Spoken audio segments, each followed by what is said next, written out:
everyone, my name is Arturia, also known as the Clearly Academic. I'm a blurred with a love for beauty. So welcome back to my channel. So this is the first video in my Debunking the Ivory Tower series. Oftentimes academia is very elitist, classist, and very whitewashed. And for that reason, a lot of students of color or students who come from a lower SES have a lot of trouble navigating academia, whether that be applying to graduate school, getting the training necessary in undergrad to succeed and apply for graduate school.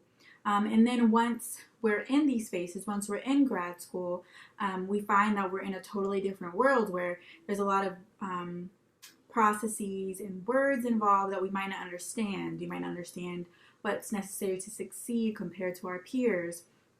And so I really wanted to create a series in which we go through these things that might not be so common knowledge, so that we can again dismantle the system and encourage people that look like us to get into these spaces and to be able to succeed. And also, once we're in grad school, sometimes it can feel like we don't want to stay in the system. We want to just get our PhD and dip. We don't want to become faculty, or we don't want to become fellows. And so, yeah, I really want this series to be a way where I can provide some nuggets of knowledge that I've learned so far in my process to share with you all, whether you are a undergrad who doesn't know where to begin, or you're about to start grad school and you just want to make sure you have a toolkit you can come back to, so you don't feel like you're asking like dumb questions to your advisor or to those around you. You can just come to this for a beginning step. Of course, this first video in the series, which is just discussing some common words used in academia, whether that be through grad school training and beyond, that you're expected to know, but you may not have never came across these words prior. Or you have, but no one's told you what they mean. They just use them casually, and you don't really know what they mean, and you're too scared to speak up. So this first video, again, is a academic / like ivory tower dictionary. So with that, I am just going to stop rambling and get into the video. Okay, so I've separated this by categories. So the first category is related to financial aid. So when you're first applying to grad school and you get accepted, you'll get an offer letter, which is just a detailed letter from your program telling you like how much funding you're going to get for the next academic year. So the word funding or funded is just a broad term that means that the program and department will provide you with funding. I'm using the word, provide you with like a monthly stipend or some type of aid. So at the PhD level, usually they pay you. So you have a quote-unquote job at the university, and because of that, you get money each month.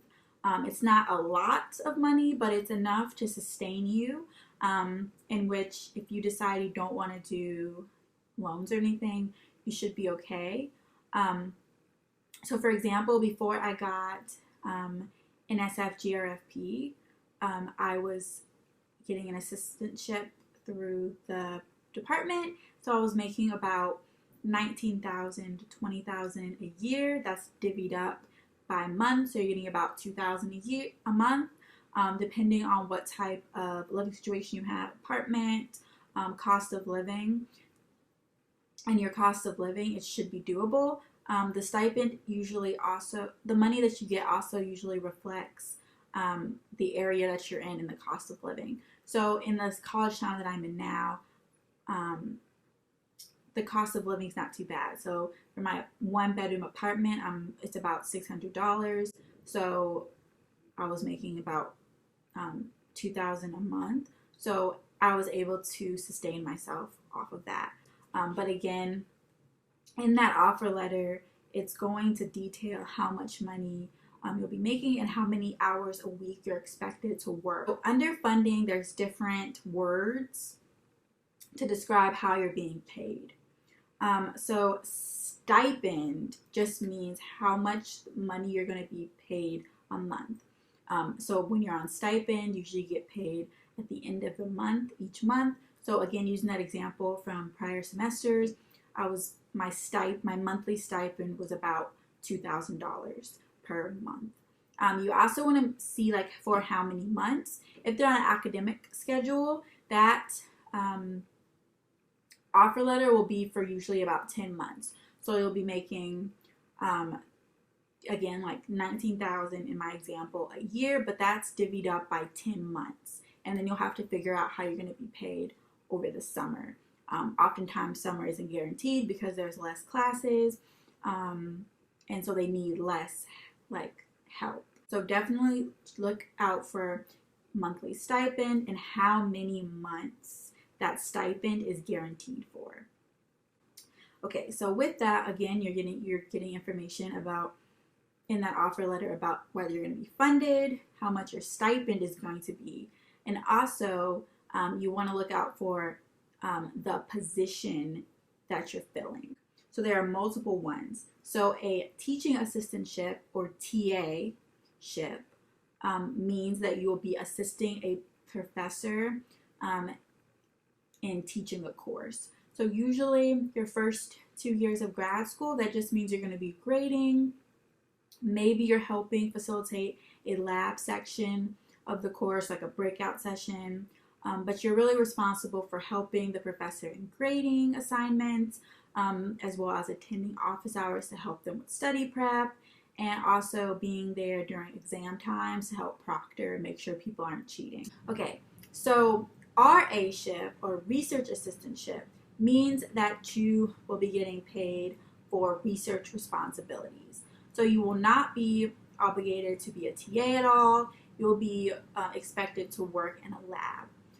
Usually this is through a grant process in which a faculty member gets a grant from a large institution like the National Science Foundation or NSF or the National Institutes of Health, and with that they can fund a student, and that student is responsible for carrying out research projects underneath that grant, so associated with that grant, and as well as maybe project management, things like that. So if you are on a research assistantship, you are just responsible for carrying out your research, of course going to class, but you're not expected to help at all in TA ships. Okay, and then the next potential title is graduate assistant. And this is kind of a catch-all. Sometimes you're employed by the overarching University of Grad school. Sometimes you're employed through like different institutions at the university, and then you just carry out different things for them. So for example, if you're a graduate assistant for housing, you'd usually live in that dorm, help the resident advisors with their day-to-day things. The same could be for any institution. I mean, any institution or within that university. So graduate assistant is kind of a catch-all. That just means that you're being paid for to work with a specific group of people, and yeah, that's how you'll be funded. And the last way you could be funded is through a fellowship. So fellowships are just like scholarships. You're getting paid they're paying you. They're looking at your application holistically, seeing what you've done, what you want to do in the future, and they're paying you just to focus on your research and focus on your development without being stressed or having to be a TA, a GA, or an RA. In a way, you're kind of your own boss. Of course, you have a major professor who's guiding you through this process. You're expected to go to classes, but you don't have to report to someone for pay. So for me personally, as you know, I am embarking on my first year under NSF GRFP which is a fellowship provided by the National Science Foundation, in which they provide a stipend each month, as well as provide my university with additional money for any expenses I may need related to my research or schooling. There are other fellowships out there, and I definitely will link them down in the description box, but a fellowship is a great opportunity. I highly suggest anyone to apply, just so you're not stressed out about where your money's coming from each year. You're not having to deal with red tape or issues associated with, being a TA or other type of employee. I would highly suggest it. So moving on, this next segment or this next category is in the lab. So these are just a few terms that are associated with research specifically. The first one is an advisor. So advisor has a different meaning compared to undergrad. So in undergrad, an advisor usually was somebody who helped you plan your classes. You'd see